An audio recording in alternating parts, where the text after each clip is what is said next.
What's up, guys, and welcome to episode 44 of the Travel Like a Boss podcast. We're out here in Europe somewhere with Anton Craley from AntonMethod.com. What's up, buddy? What's up, everyone? What's going on, Johnny? Yeah, so we are actually in Vienna, Austria, but don't want to talk about that too much yet because we just arrived. We don't really have that big of an opinion on it yet, but we just spent the last week and a half traveling through, where were we? Prague and Berlin. Yeah, in Germany. So, yeah. I mean, basically, this episode is just going to be about traveling through those countries as a digital nomad or entrepreneur. Do you even like that word, digital nomad? No, I don't. Unfortunately, you have to use it sometimes because people search for it and people know what it is. So if you're marketing to them, you have to use it. But I really don't like it. Wish I thought of something better, but I don't have anything. Location independent is really what I prefer. Location independent entrepreneur. Yeah, but this week we haven't really been working at all. We've just been sightseeing. Yeah, but there's always work mixed in a little bit. You know, wake up, you always have to stay on top of everything. So there's definitely been no growing business, but definitely maintaining, definitely getting that, 30 minutes to an hour in every morning, making sure everything's functioning, staying on track, and then, talking business throughout the day. So I count that also. Yeah, definitely. So, all right, so we start first, you're in Saigon, yeah, and I was in Chiang Mai. And why did we decide to go to Berlin?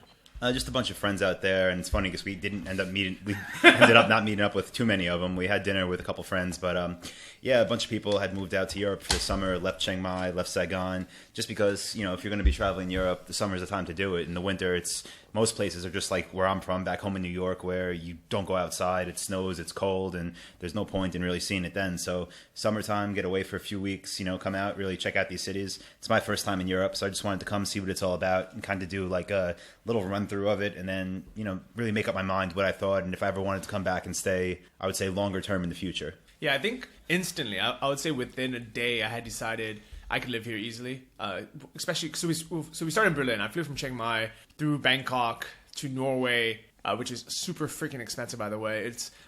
I ordered a salad at the airport. It was like a shrimp salad, and I asked them how much this would be in US dollars, and their response was, you don't want to know. So I took a look at my credit card bill, and it was $30 for a salad and no drink. Yeah, I've also had bad experiences flying through Norway with just the people that work there. It's a very cold place. You get I'm sorry for anyone living out there, but that was my experience. So since my one time passing through that airport, I've went out of my way to make sure that my connecting flights are either in Dubai or Abu Dhabi or somewhere like that when flying back and forth from the States to Saigon or Thailand. But the crazy thing about Norway is everybody there is impeccably dressed. Like everyone's, just wearing like the newest, most expensive clothes, and everything is just, and for lunch, people were literally having sandwiches with caviar and champagne. Yeah, I had a sandwich and a beer there when I was passing through, and I think it was about $35. So, I mean, they make a lot of money. They also spend a lot of money. So, yeah, everyone's dressed up as much as could be. Everything as clean as you'll ever see it. And I remember walking through the airport, and it was just strange to me because it was so, almost fancy, and everything was so quiet. There was no one even talking. When people were having conversations, they were almost whispering to each other when I was there. And it was just a very strange feeling to me. It felt very manufactured and almost a little bit too clean for me, which is, I was talking to Johnny about it. That's one of the reasons I like Saigon. It's not a forever place for me, but it has an edge to it. It's loud, it's noisy, there's always stuff going on. And for example, when we were first in Berlin, one of the first things I noticed is we were at a red light with a group of 4 or 5 people, and there were no cars anywhere to be seen, and no one crossed the street. And to me, that's insane. I'm from New York, I'm from Long Island, but the way everything happens there, if there's not a car, you're going to cross the street, you're going to walk across, you're not even going to think about it. And there, people are so almost, I would say, trained to do what you're supposed to do. You just stand there. So that's something that, was a real shock to me. And then another example of how manufactured everything felt in Berlin, and how how honest they expect everyone to be is with the subway there, which is great. Their transportation is amazing. It was so easy to get anywhere, but we didn't understand the whole ticketing system because you actually buy a ticket and then you don't show it to anyone.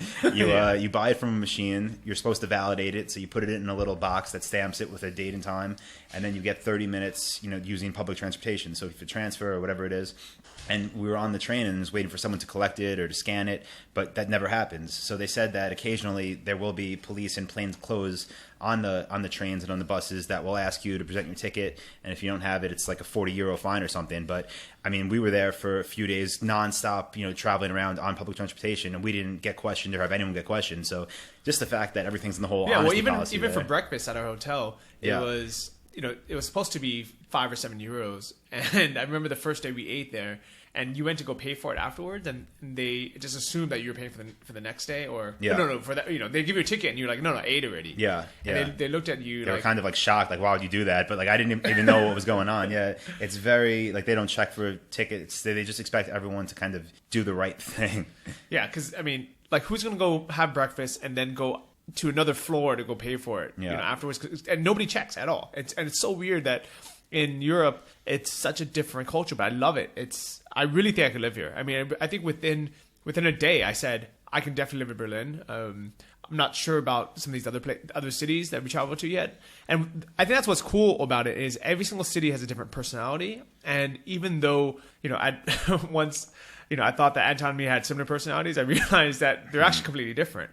And that's why I live in Chiang Mai, and where it's really quiet, it's really peaceful. There's no craziness at all. And Saigon was just too much for me. If you guys haven't heard our episode where we compared Saigon versus Chiang Mai, it's episode 26 of the Travel Like a Boss podcast, and really go in depth with that. So far, Berlin versus Prague. What do you like? I liked Prague better.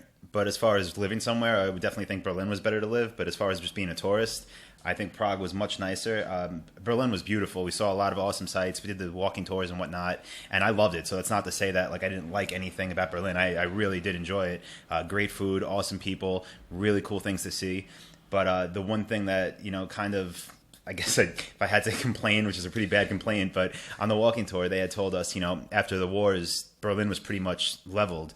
So all of the buildings there, which are amazing and gorgeous, but they were built to look like old buildings. So they said everything is relatively new, but it's built to look older. Again, it's still totally worth visiting as a tourist and just going to see the sights, because that's what we did. We weren't living there. So to talk about tourist things, definitely still worth going to see. But that kind of took a little bit away from me, knowing that it was all new, made to look old. And then we went to Prague, and what we learned there on the one of the walking tours was that Prague was actually Hitler's favorite city in Europe, and that's where he planned to retire. So he had instructed all of his armies to really not have any wars there. Don't knock it, like don't destroy anything. Well, it's crazy. Even all the Jewish synagogues there are still in place. And during the tour, so by the way, there's these free walking tours all across Europe from Saddlemen's. I'll have a link to it in the show notes, and they're absolutely worth it. I mean, nothing's really free in life, but what it is you don't have to pay anything for it, and then afterwards you just tip your guy €10 or whatever you think it's worth. And in our opinions, it's been incredible. So definitely do those. But they were saying that Hitler wanted to keep those synagogues around as almost like how do they say he was going to turn the Jewish part of Prague into almost like a museum, almost to show how Jewish people used to live, and he was going to keep that open and really have it as almost a museum, but kind of just like to show what it used to be like to be a Jewish people when they were still around. That was the one place in the world. So the synagogues there are the oldest in Europe, because he destroyed. Well, he had the other ones all destroyed, but he kept them there to show people in the future after he had completed his whole mission and really wiped out all the Jewish people. So it was just really crazy to see, because again, that's that authenticity that I really like. And same thing with the older buildings. I mean, there's so many like popular ones there that everyone knows about, the clock tower and that whole square. But just walking around the city and seeing all the old buildings and knowing that they've been there for forever. Like I think one of the bridges, they said the construction started almost in like year 1000. Like it's insane how old this stuff is, and it's all authentic. It hasn't been knocked down and rebuilt to look old. It's just been there. So I really, as a tourist, I loved Prague. I loved walking around it, and that's a place I could see myself going back to many times throughout my life, because I know it's not going to change, and it was really interesting to me. Yeah, I absolutely loved it. I think for both tours I really liked. For Prague, I think the city itself was more beautiful, and as I don't know, just saying that all the architecture was amazing. But for Berlin, I really connected with it because I felt like there's the deeper story. Like you kind of felt the pain and the kind of all the suffering that people went through. Like even the Berlin Wall, when you first look at it, it doesn't look like anything. You'll be so disappointed. Do not go to the Berlin Wall by yourself and not go on a tour, because if you don't know anything about it, about the history of it, you look at it like this is the crappiest wall in the world. It's like 4 feet tall, and it doesn't look like it can't even hold a 12-year-old. I mean, anyone can jump over it. But when we were during the tour, they were describing how, there was not only just barbed wire on it, but it was like, for, let's say, 2 blocks this direction, there were, these things, and 2 blocks this direction, there's these other reinforcements. And they really described, and made you feel like you were there. And by the end of the tour, you really felt like well, at least I did. I really felt a connection with Berlin and the Berliners and just, people that live there. So, for me, I liked Berlin because of that fact. And also, it's more of a livable city. Like, for example, my favorite thing about it is how easy it is to ride a bicycle around there. And we met some Dutch people that said that Holland is actually easier to ride a bicycle around. They were, not that they were complaining, but they were, saying that in all of Holland, not just Amsterdam, there's bike lanes everywhere. And in Berlin, it was incredible to me because growing up in San Francisco, we're known as a bike-friendly city, but we're not at all. I mean, first, the hills, it's ridiculous. And there's always going to be buses or cars parked in the bike lane, and same as New York. You're definitely not bike-friendly at all, but Berlin actually bike-friendly, and that was probably one of my favorite things. Yeah, that was really cool. We had the bicycles for a day and just getting around the city. You could bring them onto the subways, hop on and off whenever you want. Super easy to get around. So I really did like that about Berlin. And, again, we didn't really, we were just kind of like passing through and doing tourist stuff. But from what I saw, I think Berlin would definitely be the place to live. Again, in Prague, all we saw was the main area. So I don't know what it's really like once you go outside of that. But from what we saw of the main area, it's just all touristy. But again, even as a tourist, I loved it. And then in Berlin, we kind of had the bicycles, we went on the subway, we met friends in some different districts, so we saw much more of it.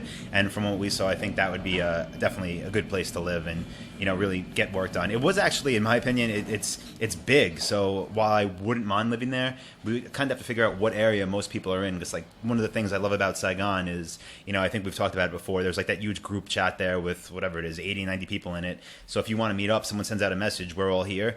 Literally, I can get on my motorbike and be almost anywhere that people are hanging out within 5 minutes, usually at the most 10. And then in Berlin, like if everyone's living in different districts and there's meetups like that, I could see it easily taking 30 minutes or so to get somewhere. So one thing to consider, but it was a really nice place. Yeah, I mean, as far as from what we saw, that the Kresenberg area, so the main tourist area is called Mitte, and I'm pronouncing all this wrong because I don't speak any German, but Mitte is like the kind of downtown San Francisco area. Outside Kresenberg area has a lot, not worth it. My blog, mega post on, so I watched the videos of it. But let's talk about some stuff that I didn't write about in the blog post. So if you were to, let's say you were to live in Berlin, what would your plan be? First, I would buy a bicycle, for sure. Yeah. First, I would reach out to all the contacts we have there, and it seems like they've been moving around quite a bit. But reach out to everyone and find out where is like central towards that group of people. Because again, like for me, the whole point of this, location independent lifestyle and living abroad right now is really those connections with people. I wouldn't live in any of this. Like I wouldn't live in Saigon if I didn't have friends in Saigon, if I didn't have a network in Saigon. So the first thing I would do is find out where people actually are. So, it could be close and part of that community. And I would, just look for a place there. What we found out is being from the States, it's possible to get a 90-day visa. I think it was once every 180 days. And then, you could just use basically 90 days within a 180-day period. So probably find a nice 3-month sublet and, I would stick around and get to know everyone. Yeah, so what I would do, and, maybe this is actually the plan. Things might change. I don't really make plans anymore, but I would love to spend 3 months next summer in Europe. At least a month, if not all 3 months in Berlin. And we haven't checked out Budapest yet, which we're going to go do next week. So, check back next week and we're going to make another episode. We want to kind of pack all of it into one, but it's just too much. There's just too many things to do out here. And realistically, it is like we're going to 5 different countries in the next couple of weeks. So, it's kind of good to break it up a little bit. So with Prague itself, I was surprised. The first thing that really surprised me was German beer is known in the U.S. to be the best beer in the world. So I was so excited. And I actually haven't had a beer since my birthday of last year. So July 11, 2013, I had my last beer. And in Germany, I was like, okay, I'm going to have a German beer, obviously. And every single German person that was hanging out with us said, no, order a Czech beer. But I wanted to try the German beer. Tried it, wasn't that good. Didn't even finish it. And in Prague, my God, it was like literally the best beer I've ever had. I don't have that much experience, but Anton, you drank a lot of beer before. Yeah, I drink a lot of beer. It's no, it's great. Like, it was delicious. What's great about it is everything is like unpasteurized, and they have a lot of unfiltered beers, so it's extremely fresh. It's like the kind of beer you have to drink within 2 weeks or else it goes bad. So a lot of it was, brought to the bars we were at that day, and you just drink it right away. So it was really amazing. It was much better than the beer we had in Germany. Not that was bad, but it was really just a different experience having that unpasteurized, unfiltered, extremely fresh beer that, it was amazing and cheap. I mean, under $1 a beer. Well, most places under €1. So under it was. beer. So most places were 25 to 30. Is it? No, they don't use euros. They crowns, which was about $1.50. And this is at a bar. I mean, I'm sure if we went to a supermarket, it would have been cheaper. First, Prague doesn't have supermarkets, which is kind of weird. Well, I'm sure they have supermarkets. We were in the tourist area. We were in the main district. But we accidentally stumbled into what might be the best bar in Prague, or at least with the best beers. So on the last day, we actually did a beer tour where they took us to the beer museum and then three other bars that are supposed to have really good local beers. And even though I thought they were great, that first place, not only was it fresher and really it really felt like so what it was basically, we arrived by train. We went from Berlin to Prague, and the train is the best way to travel. Flights, I know you can fly EasyJet and things like that for really cheap in Europe, but the train is beautiful. You hang out in the dining car and have a good meal and, enjoy the scenery. And when we got there, it was pretty late already. So everything was closed, and we just walked to the nearest, restaurant we could find. And it was literally, it looked like it was nothing. And it was down in the basement, but you get down there and it was beautiful. And we looked at the menu and it said, all of our beers are locally made by the old tradition, and because we had never seen prices anywhere else, we just assumed 18 kronas or 18 crowns was the price for a beer. And it was the best beer I've had in my entire life. It was so fresh. I never even heard of unpasteurized beer. I didn't even know that was possible. I didn't even know that beer in the US is cooked. I mean, not cooked, but what it is because we need to have long shelf lives in the US. They, basically heat up the beer to kill everything. And we do the same with milk, things like that. And it tastes so much better when it's that fresh and actually has a 2-week expiration date. So we had it, and 18 crowns is $1, which is insane for that good of a beer in a bar. I mean, you can literally go and buy rounds for everyone in the bar every single day, and you'd be fine. Yeah, ridiculous. I mean, the cheapest you're going to get for beer that quality. It was amazing. And the beer tour, again, there were some really good beers, did a bunch of flights of all local Czech beers. And what I would compare them to is, from America, obviously, and we have really great microbreweries now. That's like the only beer I drink when back home. I love going to different smaller breweries that make and bottle their own stuff. And that's what the brewery tour was like. A lot of different fresh beers, a lot of unique styles. But that beer, the one that we had at this place, I guess, Johnny, you could put a link to it because I took a screenshot of the menu under this episode. If you're there, there's no reason not to pop in there. And, food's halfway decent, but the beer is what it's all about. They have their own place where they make it, I think, like an hour away, and they just bring in new batches every couple of days. So definitely have to check that out. And by the way, if you guys don't know how to get to the show notes, I just discovered this actually after doing 40 episodes of the podcast. If you're on the iPhone app and you just tap the screen, the photo, it actually brings up a description, and in there it has links to the show notes and the blog post where I have basically links and photos and videos to all this stuff. Or if you're on a computer, just go to travellikeabosspodcast.com and click show notes, and this is episode 44. So aside from that, what else did we do in Berlin?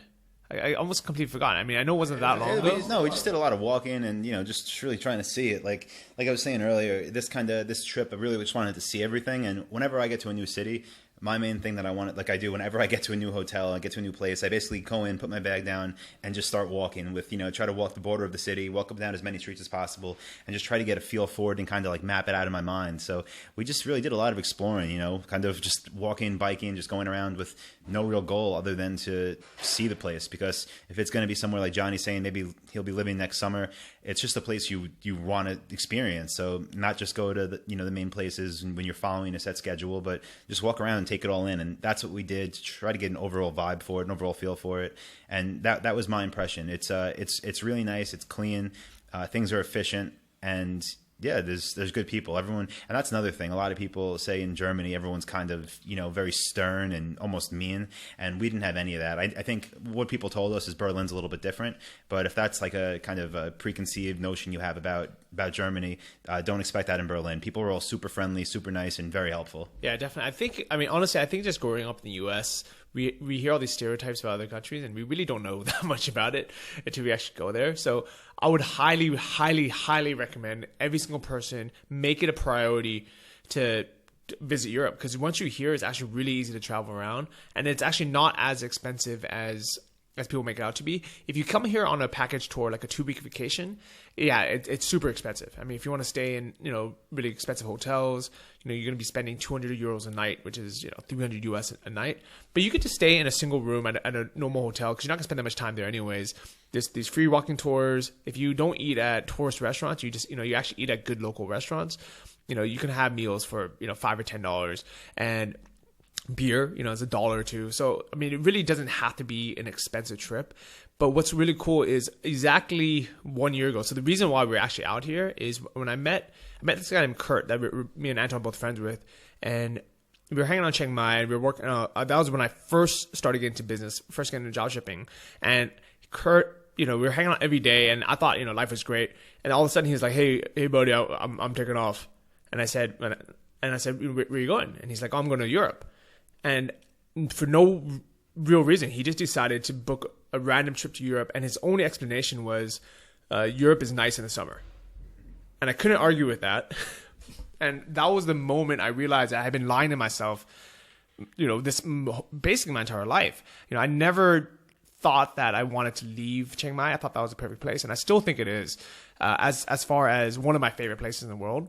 But I realized at that moment that I was trapped, that even if I wanted to travel to other places, I really couldn't afford it. And it was just, I wasn't even thinking about what I was going to be spending when I was there. Even the plane ticket, being $1,000 or whatever it was, I just knew I couldn't afford that because I was on a budget. And I had decided right then and there, I said, you know what? And I remember telling this to Anton, I said, next summer, I'm going to Europe. And we joked about Euro Trip 2014, but we are sitting here right now, and it's insane how fast life changes. Yeah, it is really quite crazy. And you were telling me how much money you have in the bank account the other day too, and to go from literally a year ago, and you were talking about wanting to do this summer. I mean, it's amazing. People that follow your journey, it kind of seems like a long progress because they've been watching it on your blog and kind of watching it unfold. And it might seem like it's been a while, but to just say like literally a year ago, I mean, if everyone looks back at where they were a year ago, I'm sure most people are in the same exact position. So congrats on that, really changing everything and being out here. Yeah, I really do appreciate that. And I remember, so I've thanked Anton a lot, and it's one of those things where, like, a lot of people don't realize that I just met Anton a year ago, and now we're not only we're good friends, I consider Anton a mentor. If it wasn't for learning how, to build an online store through Anton, I never would be in this place. I think I would still be trying to figure out shortcuts in life, and I'm like, okay, if I work and save up some money doing, taking people scuba diving and just save up for a season, or maybe I would probably even be teaching English or doing something and just trying to live as cheaply as possible and save up. I never would really get anywhere. I mean, it's kind of like if you're counting pennies, you're going to be counting pennies forever. Yeah, then you save up for your trip, you go on your trip, and then it's over and you're back to square one.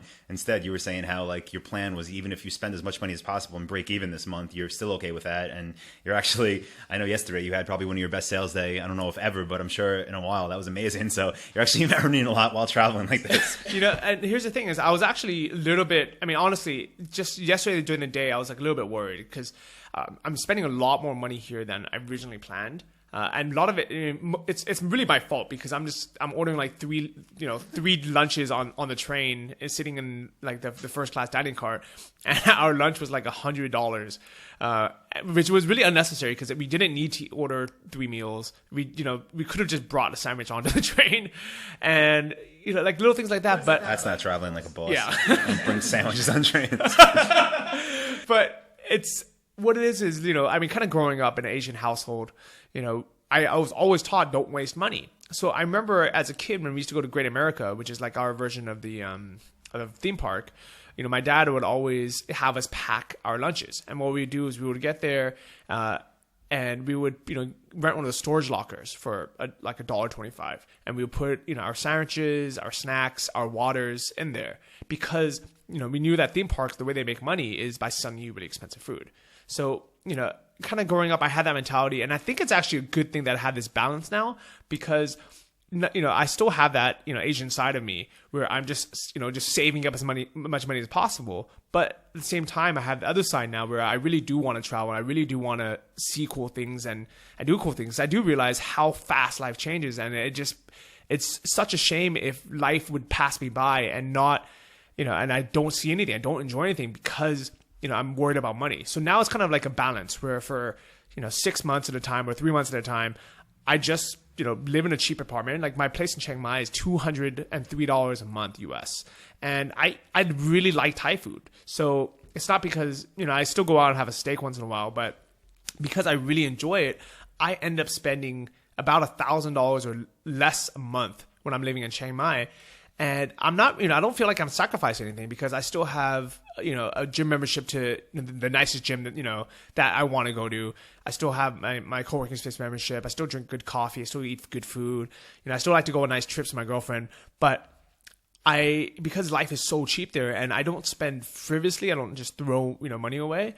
I end up saving so much freaking cash. It's just incredible. I mean, it's like if you make a US wage, if you can make just like a normal amount of money and live in a place like Saigon or live in a place like Chiang Mai or live, any of these, these location independent places, these new hubs, I mean, you can save up $3,000 a month easily. I really think Chiang Mai is the place to get started, not Saigon, because Saigon is much more money and there's a lot of distractions there. But with Chiang Mai, I mean, that's last time we did a podcast together. That's why I mentioned that I wanted to do the retreat, which is now turned into the Dropship Lifestyle Retreat, which actually, since that last episode, has went from, talking about the idea to announcing it, that it was a possibility to the members of the course, and then to eventually actually launching it and having them sign up. So I don't know how many people are actually going to make their way out there. I'm hoping it's everyone that's joined so far, but right now we have a really big crew that's planning on coming out to Chiang Mai and going through these 4 days of just really training to try to make more money off your existing stores. And like we had spoke about last time, actually, in a video that we did for one of my courses, we were talking about how really important it would be if people could stay out longer. So the actual event, it's only 4 days of really training. But what I want people to do is come out, experience Chiang Mai, see what this location independent living is really like, and then also try to stick around. Take 2 weeks off of work if you have a job, stay for a month if you can, stay forever if you can, not forever, but until your business is huge, because it's such a great place. Like if your store right now is making you $1,000 a month, $2,000 a month, that's more than enough that you need. And if you're sticking around and you're going to Pun Space, where there's, I think right now 4 or 5 people from the course and they're working on their dropshipping stores, I mean, everyone's income is just going up so fast because they're working together, and it's motivating, and it's the place to be right now. So I'm excited about that. That's in October. So a little bit off topic for Prague versus Berlin. No, but it's definitely part of it. Because, all right, so the last time we actually sat down and hung out for a podcast was episode 28. And it was called Vacation Like a Boss, Underwater Passive Income, Diving with Giant Manta Rays with Anton Kureli. And you know what? Thinking back, it wasn't even that long ago. It was, how many months was that? Like 4 or 5 months ago. It feels like years ago that we were there. It does, yeah. We recorded that episode in Koh Lanta, which is one of the most beautiful islands down in south of Thailand. And, we were literally, scuba diving with giant manta rays, with sharks, and, some of the most beautiful things in the world. And we were talking about in that episode how, because we have worked so hard to set up our basically passive, semi-passive. I want to say it's passive as in, we never work. But what we were doing is we were just waking up an hour before we went scuba diving. We would answer some emails and take care of whatever we needed to do. And then for the next 8 hours, we'd be on a boat with no reception, eating nice food, hanging out, getting sun, and then scuba diving. And when we come back, and as soon as I had a reception, I saw my phone on Shopify. It would just pop up saying you have 3 new sales. And that would make me, I think that was the moment when I realized, how insane this life is. That I made more money being underwater and enjoying myself and seeing things that, most people would just dream of ever seeing. And not only did that pay for that day trip, and scuba diving is not cheap, especially if you go to the really premier locations. But not only did it pay for that, but also it gave me enough money where I can save up a bit and travel around. This trip, I don't think I'm going to be saving any money. I mean, my flights are about $2,000 to Europe. And we're staying in, just kind of pretty basic single rooms, but it's still at least €50 a night, which is like $75.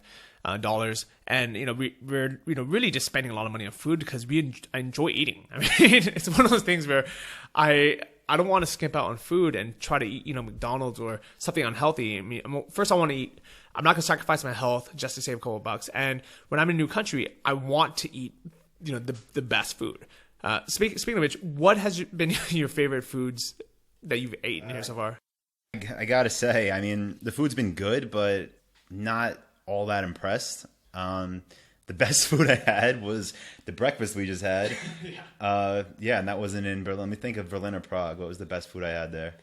It was probably Turkish food. Yeah, it was one of the kebabs. I mean, it's crazy in Berlin how much Turkish food there is. It's everywhere. It's like every other restaurant is kebabs. But they were good. So you would think that the national food of Germany would be German food. Actually, you mind cracking that window again? It's getting a bit hot. Yeah. So the actual the national food of Berlin is Turkish kebabs and currywurst, which is this sausage that is in this, like, I don't know. And ketchup. It's sauce. ketchup It's with good. curry powder. Yeah. It's definitely not good, but it's I don't think at all. No. I think it's one of those cool things to have, like, as a street Yeah, snack. I mean, you should have it if you're there. Definitely have it because it's like their thing. But it's don't be going there like, oh, I can't wait. This is gonna be the best thing ever. Yeah, it'll fill you up for a bit if you're walking around. That's about it. So in Prague, well, what do you think of the food there?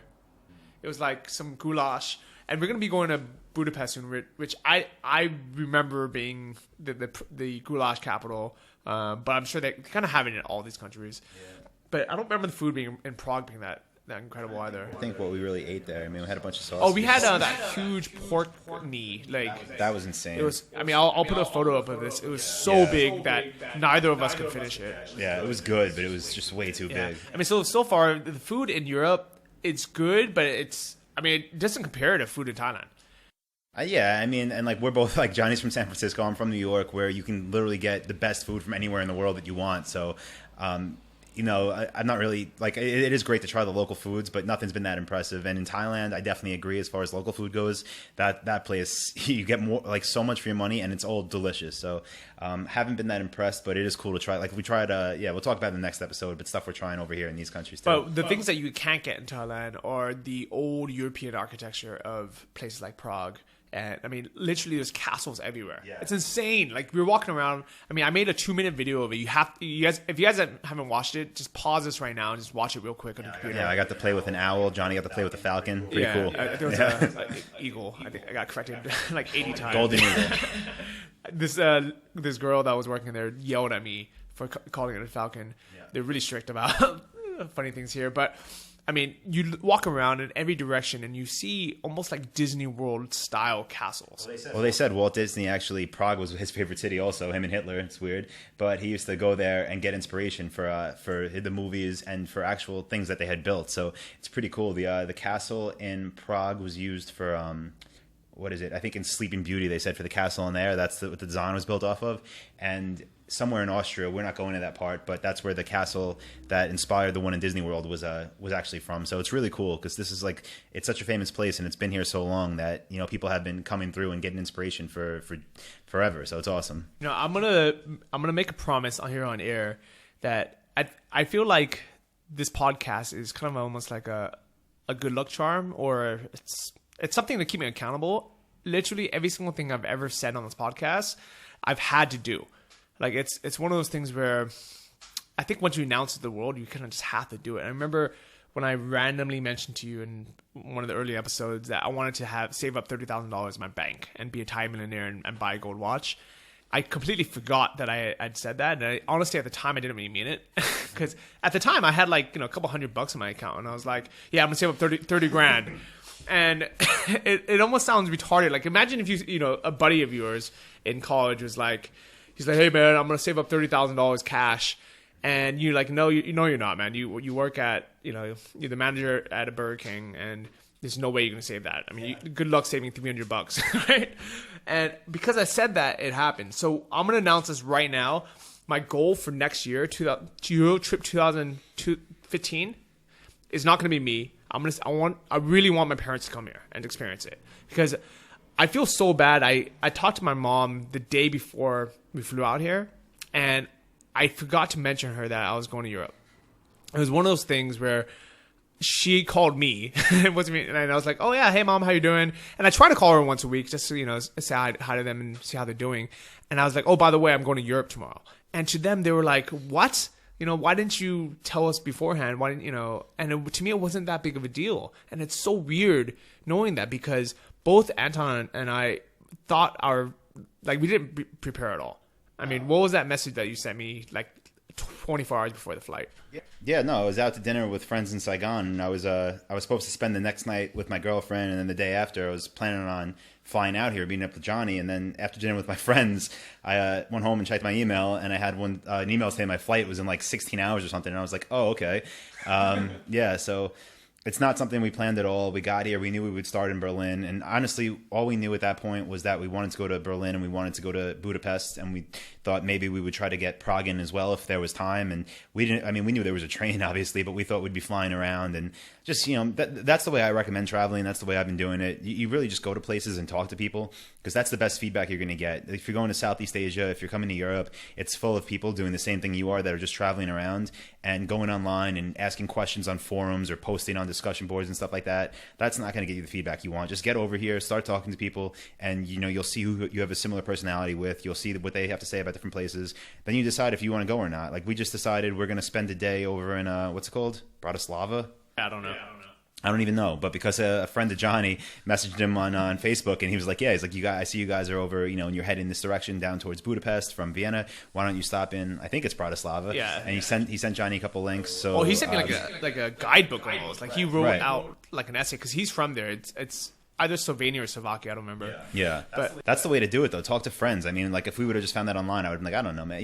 Either talk to people as you're traveling or talk to friends that have been there, and that's the way to do it. So, yeah, we came here with absolutely no plans at all. And I think you said your girlfriend even said, like, you realize most people would never do that. Like, they'd have everything planned out, written down, itineraries. They'd be, like, counting down the minutes to their flight. And, yeah, we just came. And, I mean, we've had a great time, so I think that's really the way to do it. I honestly feel kind of like an asshole for thinking that, because all right, so the reason why I didn't really plan this, I wasn't really that excited for, is I was so happy being in Chiang Mai. I almost didn't want to come, to be honest. Yeah, I was in the same position as you. Business is going good. When things are going great, like, and you're like kind of in the zone, you don't want to break that up. I felt the same way. And but if I put myself in my own shoes from 5 or 6 years ago, and I was working at a corporate job that I didn't really love, and that's what I would look forward to. I would probably book this plane ticket a year in advance, say next year I'm going to Europe, and start saving up for it. I'm saying I'm going to put aside $300 a month for this trip.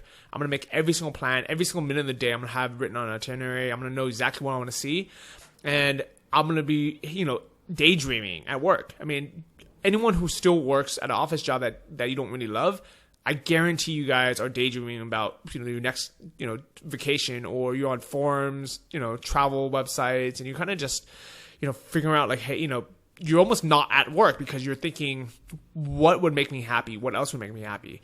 But the thing is, being in Chiang Mai and just having kind of this life, even though I was working a lot, to be honest. I mean, I was working like 8 or 10 hour days for the last couple months, because I was just kind of in the zone. And I was so happy with my normal life, and I wasn't even doing anything crazy. It was like my typical day was I would go to Punch Space, I would do my work, go to the gym with my girlfriend at 4, go out to dinner somewhere, and then afterwards we would just hang out. We'd watch a movie, or the weekends we would, just go to the park or something. But I was so content with my life that, the idea of going to Europe was almost like, if like when it happens, I'll go. But I really wasn't even looking forward to it. And honestly, I didn't even Google what to do in Europe.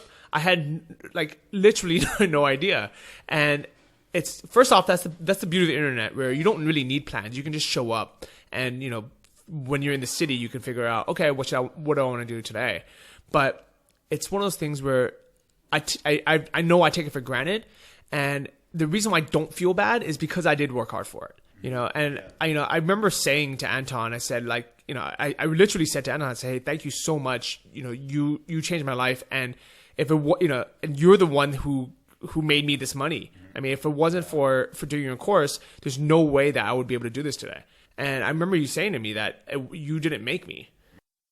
Yeah, I actually said that in the forum because someone had posted something like, you know, you like, because Johnny's so vocal about his success. I mean, go to his blog and he posts like screenshots of his earnings and income reports and all this crazy stuff. And like, someone's like, you know, is anyone else doing this, or is Johnny the only one posting all this stuff? And I said, like, yeah. And they said you should create another Johnny. And I said, I didn't create Johnny. Like, Johnny, first of all, has been blogging forever, so this is just kind of like a natural progression. And he used to blog about Muay Thai camps and living really cheaply and out in Thailand, and then it kind of just progressed into this, guys, I'm going to start an e-commerce business. I'm going to start drop shipping. I met this guy named Anton, and it just progressed from there. So trust me, I wish everyone, you know, in the course was like Johnny, but I can't even blog. Like, I can't find the time to do it or the passion to do it. So yeah, I didn't create Johnny at all, but I just want to jump back to talking about taking things for granted, like you were just saying. So the lifestyle we're living now, how you said, like, you kind of were almost like dreading this trip because things were going so well. I mean, I felt the same way, and I'm going back like 4 or 5 months now. I was living out in Saigon. I think that's when I first moved there, about almost 6 months ago. And from there, I had traveled out to Thailand just to hang out with Johnny and everyone. Came back to Vietnam. Then my sister came out to visit to do a 3-week trip around Southeast Asia. So I was with her. We went up to Chiang Mai for a bit to see everyone. We went down to the islands. We're staying at beautiful resorts, doing everything fun. Then I went back to the States to go to a music festival, meet all my friends from home again. You know, just go out to dinners, go out, party there. Went down to North Carolina to, you know, meet my mom and just spend a week with her. Then I came back to Vietnam. Then from there, I went back to Thailand to meet up with Johnny and actually plan this dropship lifestyle retreat, book a conference center, and do all that. I went back to Vietnam, kind of got back into a workflow. Now I'm back out in here in Europe. Then I'm going home. Then in 3 weeks, I'm going back to Thailand for the dropship lifestyle retreat. Then I'm going back to Saigon. Then I'm going home for Christmas in December. And it's almost overwhelming. Like, and it's all fun stuff. That's the thing. Like, think about what I did. I got to travel, you know, Southeast Asia with my sister for a month and stay at beautiful resorts.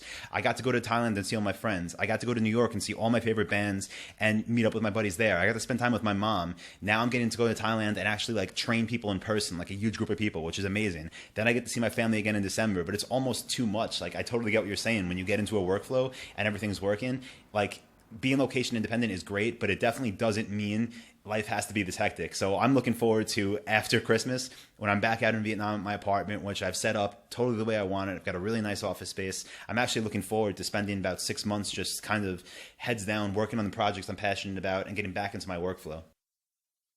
I'm taking a look right now on the member forums. So if you guys want access to Anton's course, it's antonmehta.com. And in there's a private members forum where right now I'm looking at a thread called the best notification to look at ever. And these are all guys. I mean, and you know, honestly, before this thread, I don't know, I forgot who started this, by the way. I don't know. So before this, it was, Pebble from the UK. He started this thread where he just took a screenshot of his the Shopify app on his phone where it says, hey, I just made a new order for 2 items totaling 454 pounds. Like, he's from the UK. And he's like, I'm so happy. Like, this happened while I was watching Reservoir Dogs. And everyone else started replying to it as well, saying, you know, congratulations. But also when they make a sale and they post up their screenshots as well. And this has been around for a few months now, and you know, it's so cool seeing everyone's progress and everyone else making money. I mean, this guy named Siam from San Diego, he posted a screenshot of his story. He made a sale for $1,069.63, and I don't know why, but it makes me so happy to see other people doing well. And that's what I love about the forum. Honestly, like, when I first decided to create the forum for course members, it was really just so like they could ask questions and I could respond, and then in public, you know, everyone could see the answer. So if it benefits the question asker, it'll also benefit other course members. And what I love about stuff like this that's totally open and, like, you know, unmoderated, is that people could talk about whatever they want, and things like this can come out of nowhere. So one guy posting a photo of his sale has now led to like this ongoing thread of people just posting like screenshots of their orders, and it keeps everyone motivated. It keeps like this forum, this community that I have on here. It's literally like the most supportive group I've ever seen. And I was talking to Johnny about it actually yesterday. I was like, I can't believe what this has turned into. Every day there's so many new posts, and whether it's a question from a total newbie that like has been answered already a bunch of times, people are still happy to like post links and references to answers or answer their questions. If it's a more advanced question, the more advanced members who are already doing really well are more than happy to jump in and answer. And people, like, whenever anyone posts anything positive about, you know, their sales reports, everyone's all about just supporting them. So it's amazing, and I love this thread. And you don't see anybody in it that's negative. I mean, like, there was one time someone slipped up and was like a little bit negative, and everyone jumped on him. Like 10 people jumped on him saying, hey buddy, you know, you just need to put in the work.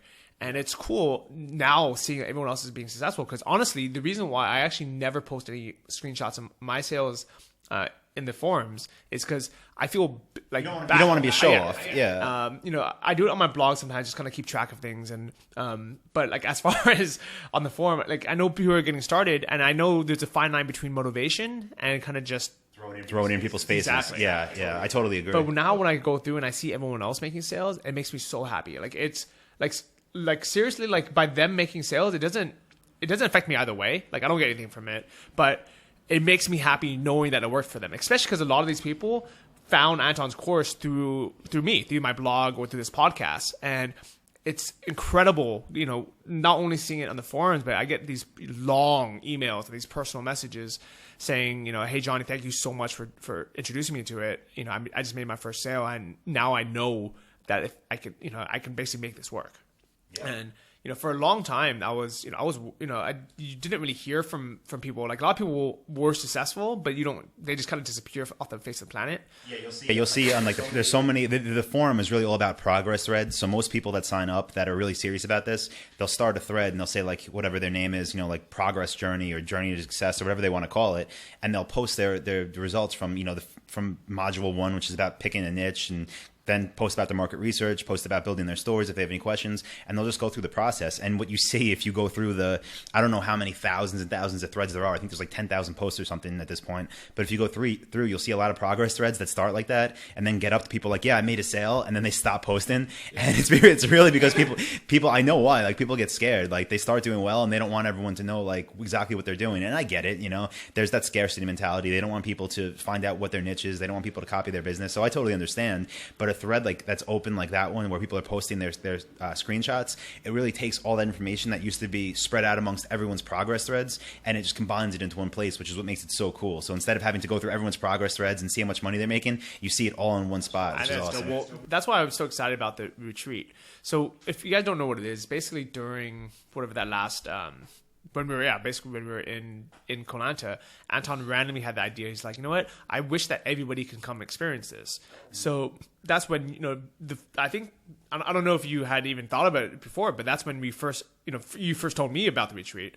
Yeah. And I was like, that's such a good idea. So basically the idea was, hey, there's so many members on the forums. Why don't we all just meet in person?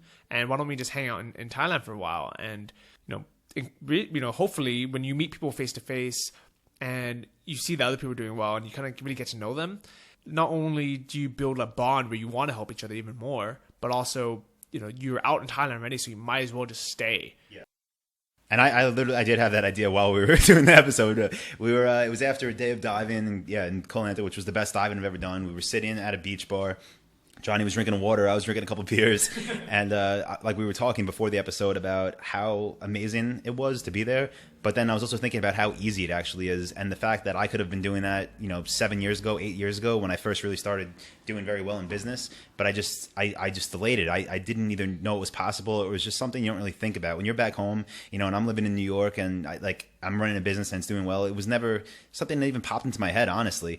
And I was thinking, like, it's so easy and it's so worth it because you're spending almost nothing. And this is right after I came back from Buenos Aires and down in South America, where everything was more expensive and the lifestyle just was not anywhere near as good. So there were just so many positives at that moment for me about how great living in Southeast Asia was, how easy it was to build a business, and how it really is attainable for everyone, even if you don't think it is. So I was thinking, well, if I was in this situation now, if I was in a dropshipping course back, you know, in 2006 when I started, like what would have changed my life earlier, and it would have been if someone said, hey Anton, you can come out here to Thailand, I'm going to train you up for 4 days, I'm going to connect you with this whole network of people, and then afterwards if you want to stick around with them, stay for, obviously, you do whatever you want. You want to stick around, now you have all this, you have this actual network of real people around you.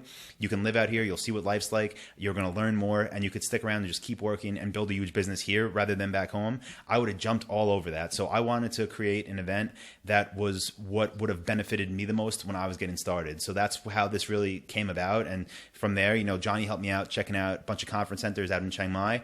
I flew out to meet him. We looked at the one that he thought was good, booked it right away. Took about 30 minutes. Spoke to a bunch of my friends who are, very skilled in e-commerce and other areas that really benefit e-commerce stores. So they'll be giving presentations at the retreat in October. Obviously, I'll be presenting. Johnny will have some things to talk about. My sister, who does all the web design, you may have seen some of her videos. She'll be out there also. So just a really great, and obviously everyone from the forum also that people have been following progress threads through for, whether it be a week they just started or a year they've been on there. So really awesome group of people. Well, what I like about it most is a lot of people that were planning on coming in October, but they're already making, let's say, $1,000 a month right now. They're just like, well, I'm just going to come now. Yeah. So that's why Punspace is so full of different people. And I bet you, I haven't really checked the forums or, really even my Facebook this last week and a half I've been here, but I guarantee when I get back, there's going to be 2 or 3 new faces. Yeah. People are like, hey, hey Johnny, I'm here, thanks. Yeah, it was amazing because I'm on I don't post on the forum every day, but I'm on there every day and I post occasionally. But it's funny because I follow all the progress threads. I want to know how everyone's doing. And when I was in Chiang Mai last time to book the conference center, I spent a week because I thought it would take longer, and it didn't. So I spent the other days just working, during the day at Punspace with Johnny, and I bought a week pass, and I was in there, I was on my computer, and people kept coming up to me like, oh, hey Anton, I'm whoever, and I'd be like, oh, like, yeah, I know who you are. Like, I didn't recognize their faces. I didn't even know a lot of them were in Chiang Mai, but I've been following their progress on the forum. So it was just really cool. So that's why I'm hoping everyone else comes out there. And the main thing that I took away is like everyone I spoke to, you don't know when you're meeting someone in person. When people join a course like mine, it's open to anyone. I don't have like an interview process, so I don't know if people are going to be successful or not. I think it mainly depends on your work ethic, honestly. I think that's really what it all comes down to, is your mindset and your work ethic. But I was so happy that everyone I spoke to that had joined the course said, yeah, I'm doing really well. Like, I'm making a sale a day. Or even the one guy that had just started the course and just moved out, and he said he was making a sale a week. I sat down with him for, I think, 5 minutes. I'm not even kidding, maybe 5 minutes. And the next week he emailed me and he said every day in that past week since I told him what to implement, he's made a sale every day. So stuff like that is amazing. And that's what this retreat's all about. Well, I think that's why it's so cool to have Optimize Like a Boss, where both of us just kind of sat down with people's stores and said, hey, just do these couple of changes and you'll make more money. Yeah. And it's one of those things where I wish I could just sit down with every single person I meet. So if you guys want to come out to the retreat, it's for members only. There's no actual direct sign-up link for it. But if you go to antonmethod.com and you sign up in the members forums, or you'll get an email saying, hey, do you also want to come to this retreat? Right. And what I love about this is how many people are we going to meet in person. It's so different, I think. I love meeting people online and having that connection. But this digital world now, this age that we live in, it's so easy for people just to hop on a flight, get somewhere. And the thing is, like, travel nowadays is insane. Like, all right, so for example, I had no freaking idea. I don't think anyone, tried to sell me on this, but as soon as I started making sales, I realized I'm spending $20,000-$30,000 a month on my credit card just for filling orders. And the way that works, if you guys don't know, is when someone orders something from one of my stores, they basically deposit that money in my bank account, and then my supplier, whoever, like whatever authorized dealer I'm for, they charge my credit card for the item. So I'm spending $20,000 or $30,000 a month on my credit card just for that. And that's giving me so many points that literally every 3 months now, I can afford to fly anywhere in the world round trip for free, just using the reward points. And that is like a little side benefit that I didn't even realize was possible. Yeah, it's definitely one of the biggest, if not the biggest benefit to owning this type of business, besides the income you make from it. But one thing I want to say, because I get emails actually quite frequently from people that hear me talk about credit card rewards points, they hear Johnny talk about it, and they say, my credit sucks. Like, maybe they had a foreclosure, or they just haven't paid bills, or they have bad credit, so they want to know if they could still do this. And the answer is definitely.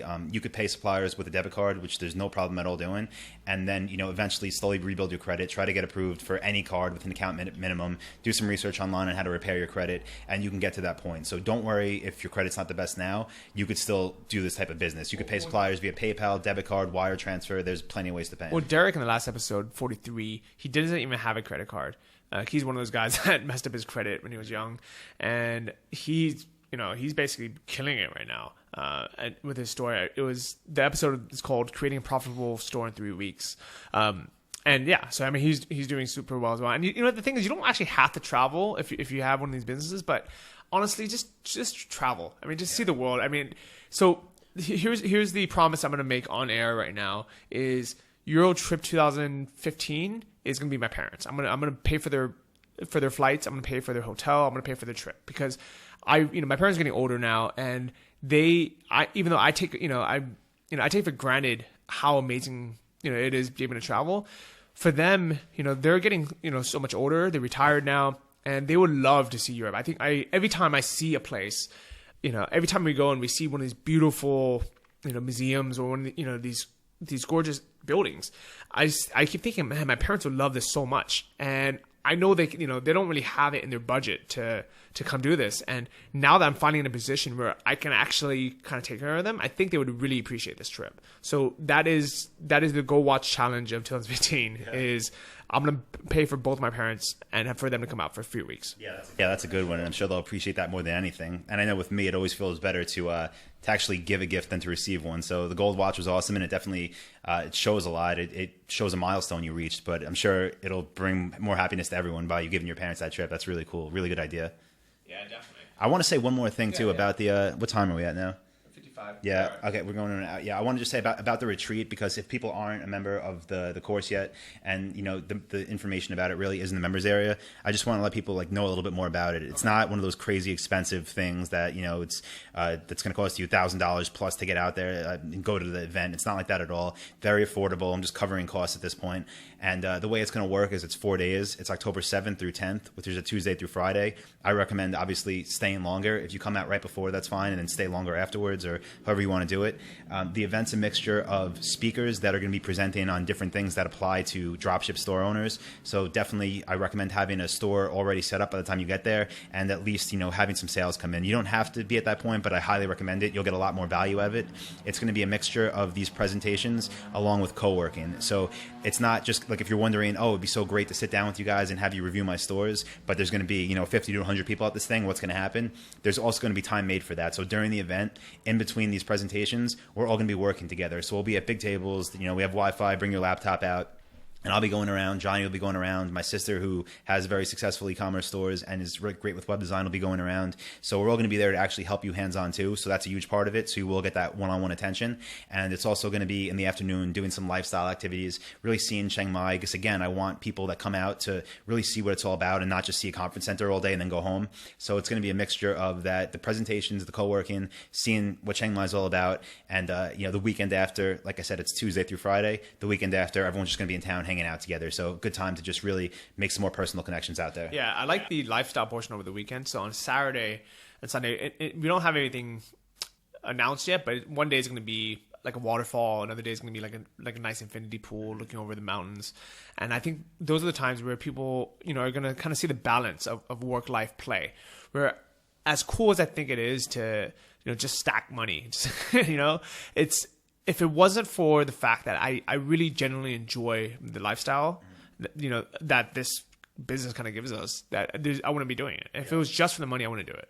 Yeah, and you can't get addicted to work. Like Johnny said, it was hard for him to come to Europe for a few weeks. I'm the same way, and it was because once you start really making it work and you understand everything and just it all makes so much sense, it actually becomes fun. So we both really enjoy working. So we actually have to we have to tell ourselves okay, we're going Europe's going to be fun.